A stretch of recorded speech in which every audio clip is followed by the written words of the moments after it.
not attempt to adjust your dial. Ba-da-bum-bum-bum. It's your boy Big Vern. This is App Stupid, the fastest growing sports and entertainment show on these YouTube streets. You're welcome. Holla at us. Big Vern, y'all know what it is. We getting crazy in the building. Always. So, the last segment, we talked some Louisville, Cardinals, Bird Gang, L1C4 for life. They look really good against Jackson State. This is preparing them for the Kentucky Wildcats. They come to town, and that rivalry game is going to kick off early, which in that neck of the woods, that game is always a Christmas game. So, because that game was moved up, it's kind of like, wow. Yeah, kind of like, wow, let's get it over with. Don't delay it. Then Purdue, they play Oakland. They struggle. They pull away late.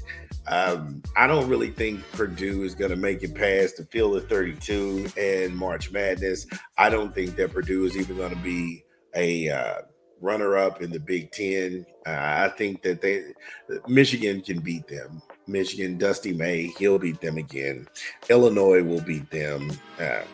I just look at Purdue is just a team they're going to win games, and nothing's wrong with that. I just don't think too much of them. Then there's Creighton. They play South Dakota. It wasn't a dominant game. Too many turnovers. Too many turnovers at home for Creighton, and then also they gave up 43 points in the paint to a South Dakota team, and I don't know who the hell those guys are. I couldn't pick them out of a lineup. It's not anything negative against South Dakota. I'm just saying, you're in the Big Ten. You give UConn 43 points in the paint on 11 turnovers, and you're going to lose that game. Same thing with Rick Pitino and St. John's. You're not going to give those guys that kind of stat and then them still lose that game. That's not going to happen. Not going to happen at all. And don't do that. Don't do that at all. Then Duke beat Texas. It wasn't impressive. The reason for me it wasn't impressive is that Coach Shire, he's got 4 McDonald All-Americans and 2 pro prospects. And that game really going into the half was 32-33. It could have went either way. And Duke had a good second half, but yeah, I just didn't see it. I didn't see it. And Coach McCaslin in the Big 12 and Texas Tech, they beat Linwood within an inch of their lives. McCaslin, he's got his guys all pumped up. The Big 12 is a really good basketball conference.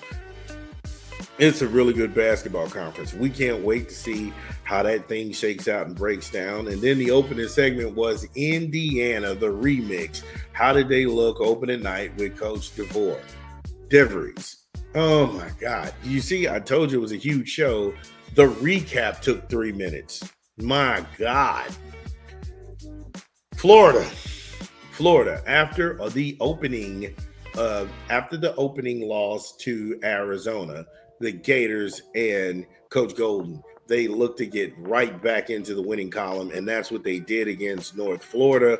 We'll go over this when we get back from a quick 20. It's your boy, Big Vern. Give me a beat.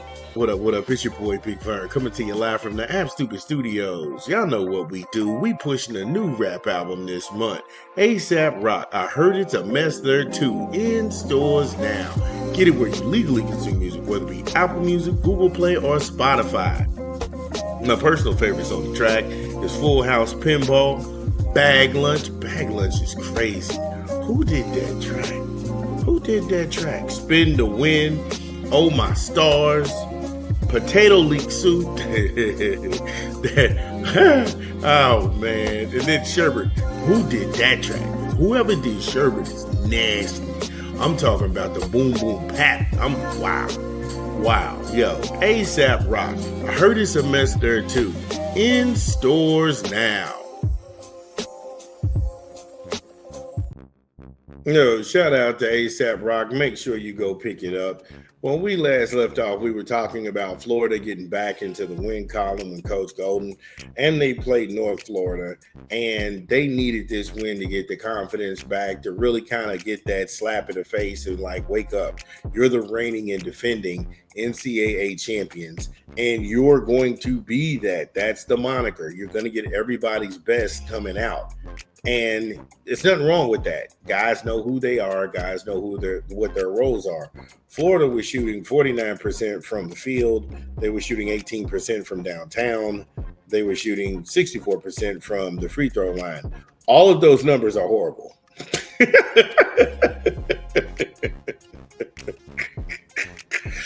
All of those numbers are horrible. And you can see from the outset, they took 32 3-pointers and they only made 6 of them. At what point do you stop shooting the threes? Really, at what point do you stop shooting the threes and say to yourself, if it's not falling, we should stop taking them? I know in this current climate of basketball, you have to do it. You have to. But I'll be honest with you, as a coach, that could be the most infuriating thing, because you gotta see the balls go in before you can get like some sort of, I don't know, confidence that, hey, look, I'm not a bad shooter. I mean, but that shit, I mean, it's almost like they couldn't hit the side of a barn if they were standing next to it. 62 boards, that's unforgivable. Again, it's North Florida.